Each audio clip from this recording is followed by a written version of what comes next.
وہیں پر نبی کے وہ شیدائی بیٹھے ہوئے تھے جو نبی پر اپنی جانیں نچھاور کرتے تھے، وہیں پر وہ شیدائی بھی بیٹھے ہوئے تھے جو نبی پر اپنی جانیں قربان کیا کرتے تھے، وہیں پر وہ شیدائی بیٹھے ہوئے تھے جہاں نبی کا پسینہ گرے وہاں وہ اپنا خون گرانے کے لیے تیار تھے۔ حضرت محمد رسول اللہ کی تمام سے بلال کی یہ تعریف سنی جو ابھی تک بلال کی شکل و صورت کو دیکھ کر ان کی شادی نہیں کرتے تھے اور اپنی لڑکیاں دینے کے لیے تیار نہیں تھے۔ نبی نے یہ تعریف جب ان کی تو عرب کے بڑے بڑے چودھری، بڑے بڑے سورما اور رئیس اور چودراج کے مالک اٹھتے ہیں اور کہتے ہیں بلال تم میری بیٹی سے شادی کر لو، یقین نہ آئے میری بیٹی بڑی خوبصورت ہے، اگر یقین نہ آئے تو ایک نظر چل کے دیکھ لو، وہ چاند سے باتیں کرتی ہے، وہ سورج سے باتیں کرتی ہے، وہ بڑی حسین و جمیل ہے، یقین نہ آئے تو چل کے میری بیٹی کو دیکھ لو۔ اے بلال تم جنتی ہو، نبی نے تمہاری تعریف کی ہے، اے بلال تمہارے نکاح میں اگر میری بیٹی آ گئی تو وہ بھی جنت جیسے کام کرنے والی بنے گی، وہ بھی جنت جیسے عمل کرنے والی بنے گی۔ میرے پیارے ساتھیوں غور کرو، وہ عمل دیکھا کرتے تھے، وہ دین دیکھا کرتے تھے، وہ کیا دیکھا کرتے تھے، ذرا غور تو کیجیے۔ ہم کیا دیکھتے ہیں؟ ہم تو یہ بھی نہیں دیکھتے کہ میری بیٹی کہاں جا رہی ہے، کن میں جا رہی ہے، مولوی فتویٰ تو الگ مسئلہ ہے، ہم اس طرف نہیں جانا چاہتے، لیکن کم سے کم اتنا تو سوچ لو کہ ہمیں نہیں مطلب دوسروں سے دوسرے یہاں آئے کہ نہیں آئے، ہمیں کوئی سروکار نہیں ہے۔ اتنا تو میں کہوں گا ہم اہل حدیث ہیں، آپ اہل حدیث ہیں، اہل حدیثوں کا عقیدہ یہ ہے، ہمارا ایمان یہ ہے کہ بغیر سورہ فاتحہ کی کوئی نماز نہیں ہوتی ہے، چاہے وہ فرض ہو، چاہے وہ سنت ہو، چاہے وہ نفل ہو، چاہے وہ اجتماعی ہو، چاہے وہ انفرادی ہو، چاہے وہ جنازہ ہو یا خسوف ہو یا کسوف ہو۔ ہماری بیٹی جب غیروں میں جاتی ہے وہ ایک دن تو مرتی ہی ہے، مرنا تو سبھی کو ہے۔ ہماری بیٹی جب جنازے کے لیے لے جائی جاتی ہے تو جنازے کی نماز ایسی بدقسمت نماز ہے کہ یہاں تو نہ امام سورہ فاتحہ پڑھتا ہے نہ مقتدی سورہ فاتحہ پڑھتا ہے، اور ہماری بیٹی وہاں جاتی ہے، ان کا جنازہ ہماری بیٹی کا پڑھایا جاتا ہے، نہ امام پڑھتا ہے نہ مقتدی پڑھتا ہے۔ ہمارے عقیدے کے مطابق وہ نماز ہوئی ہی نہیں ہے، تو اس کا مطلب یہ ہوا کہ ہماری بیٹی کو بغیر جنازے کے دفن کر دیا گیا ہے۔ ارے کچھ تو سوچ لیا کرو کہ بیٹیوں کا ہاتھ دوسروں کے ہاتھ میں دینے سے پہلے ہم کس حد تک پراپرٹی دیکھیں گے، زمین دیکھیں گے، دکانیں دیکھیں گے۔ ارے شرم مگر ہم کو نہیں آتی میرے بھائیوں، مجھے کسی پر کوئی ٹائم بم نہیں برسانا، مجھے کسی پر کوئی ایٹم بم نہیں برسانا، مجھے جو کچھ کہنا اپنوں سے کہنا ہے، غیروں سے مجھے کوئی شکایت نہیں ہے۔ وہ جو چاہے جیسے چاہے جو چاہے کہیں اور کہتے آ رہے ہیں، لیکن مجھے جو کچھ کہنا ہے وہ آپ سے کہنا، آپ تو میرے اپنے ہیں، مجھے بتاؤ تو صحیح، کیا میں اپنوں کو بھی سمجھانے کا حق نہیں رکھتا ہوں؟ آؤ دین رسالت میرے مساوات کا صحیح تصور اگر دیا ہے تو اسلام نے قرآن کی ذرا اس آیت پر غور تو کرو۔ یا ایھا الناس انا خلقناکم من ذکر و انثی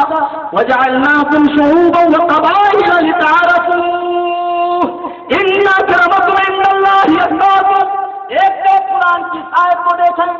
ہمارے پرشاسن والے موجود ہوں تو ایک طرف رگ وید کی اس عبارت کو دیکھیں جو رگ وید بھومکا میں آئی۔ برہما نے اپنے منہ سے برہمن کو پیدا کیا، برہما نے اپنے ہاتھوں سے چھتری کو پیدا کیا، برہما نے اپنے پیر کے نام سے ویش کو پیدا کیا، برہما نے اپنے پیروں سے شودر کو ہریجن کو پیدا کیا۔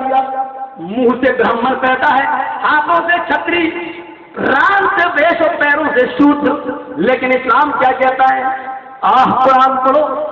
سمپورن جگت کے مانو وقت ہائے ساری دنیا کے انسانوں، انا خلقناکم من ذکر و انثی، ہم نے تم کو ایک ہی مرد اور ایک ہی عورت سے پیدا کیا، تم سب ایک ہی باپ آشو کی اور ایک ہی ماں شتروپا کی، ایک ہی باپ آدم کی اور ایک ہی ماں حوا کی اولاد ہو۔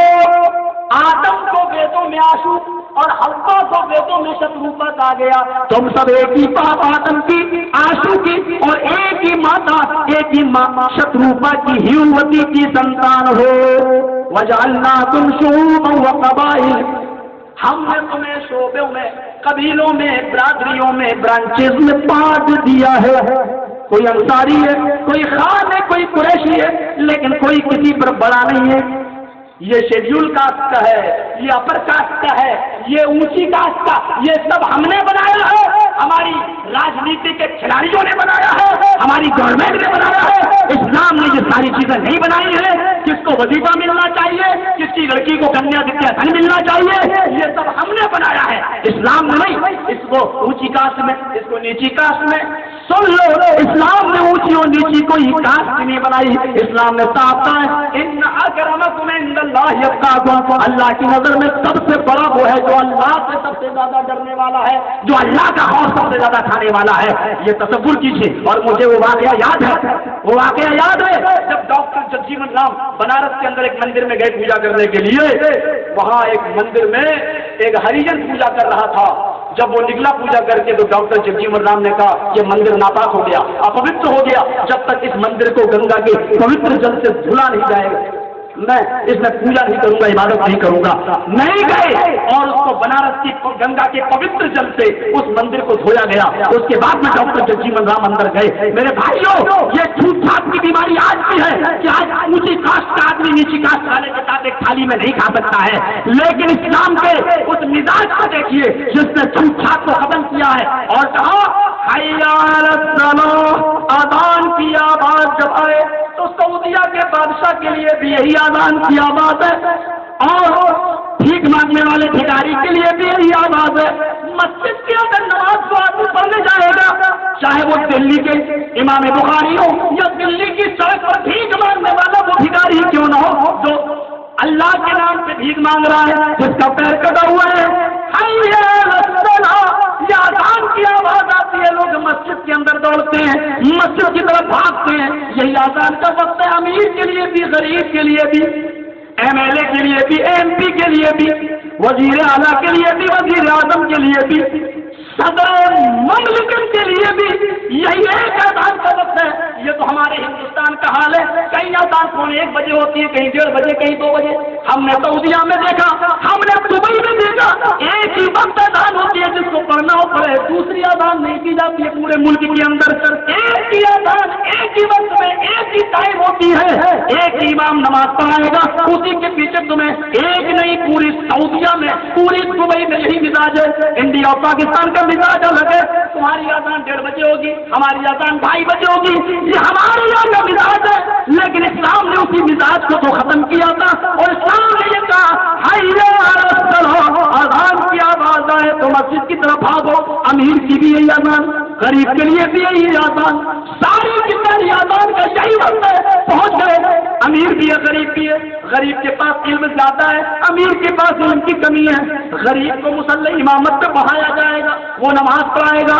ایک غریب آدمی ایک فقیر آدمی کہے گا اللہ اکبر، اور امیر اس کے پیچھے کھڑے ہوں گے، وہ اس کی اقتدا کریں گے، اس کے پیچھے پیچھے چلیں گے، ایک ہی صف میں کھڑے ہوں گے۔ کوئی آدمی یہ نہیں کہے گا یہ بھکاری ہے اور مجھے یہاں جگہ مل رہی ہے، ارے میں تو بہت اونچی پوسٹ پر میں اس کے بغل میں کھڑا نہیں ہوں گا۔ اس کو کھڑا ہونا پڑے گا اور اسی جگہ پر کاندھے سے کاندھا ملانا پڑے گا، قدم سے قدم ملانا پڑے گا، اس کے ساتھ اس کو کھڑا ہونا پڑے گا تاکہ امیر و غریبی کا فرق مل جائے، امیر و غریبی کا تصور نکل جائے۔ تم ہو گے ایم پی اپنی جگہ پر، تم ہو گے ایم ایل اے اپنے گھر کے، تم ہو گے چودھری اپنے گھر کے، تم ہو گے ساہوکار اپنے علاقے کے۔ میرے گھر میں آنا ہے تو چودراہٹ کا تاج اتار کے آنا، میرے گھر میں آنا تو میرے ایک معمولی بندے کی حیثیت سے آنا، میرے سامنے جھکنا، اور اس کا سارا کا سارا گھمنڈ چکنا چور ہو جاتا اس چودھری کا جب اس کی ناک سجدے میں ہوتی ہے اور اس کی پیشانی سجدے میں ہوتی ہے۔ ناک اور پیشانی دونوں سجدے سے، علامہ ابن قیم نے لکھا ہے زاد المعاد کے اندر، جانتے ہو کیا پیشانی سجدے میں اور ناک سجدے میں کیوں؟ لوگ کیا کہتے ہیں، اچھا کرنا اپنی بیٹی کی شادی تب دیکھ لوں گا، تیری شادی سے نہیں بیٹھوں گا، بہن وہی ہو تیرا، تو شادی کرے گا نا، ناک نہ رگڑوا لوں تو دیکھنا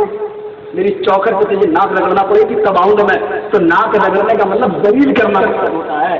اور ابن قیم کہتے ہیں، علامہ ابن قیم زاد المعاد میں لکھا ہے اللہ کے سامنے ناک اسی لیے رگڑائی جاتی ہے اور سجدہ اسی لیے رکھا گیا ہے نماز کے اندر تاکہ ایک انسان کی ناک زمین سے ہو، اس کی پیشانی زمین سے ہو اور اس کی حیثیت اس کو معلوم ہو جائے کہ میری حیثیت کچھ بھی نہیں ہے، جو کچھ کی حیثیت ہے وہ اوپر والے کی حیثیت ہے، وہ اللہ رب العالمین کی حیثیت ہے، ہم تو اس کے سامنے فقیر ہیں، غریب ہیں، اور اسی لیے کہا انتم الفقراء، تم سب فقیر ہو، واللہ غنی حمید، اللہ ہی غنی ہو بے نیاز ہے، غنی تو وہ ہے، تم سب فقیر ہو، فقیر ہو، چاہے کتنا بڑا چودھری و سرمایہ کار، پیر ولی امام بزرگ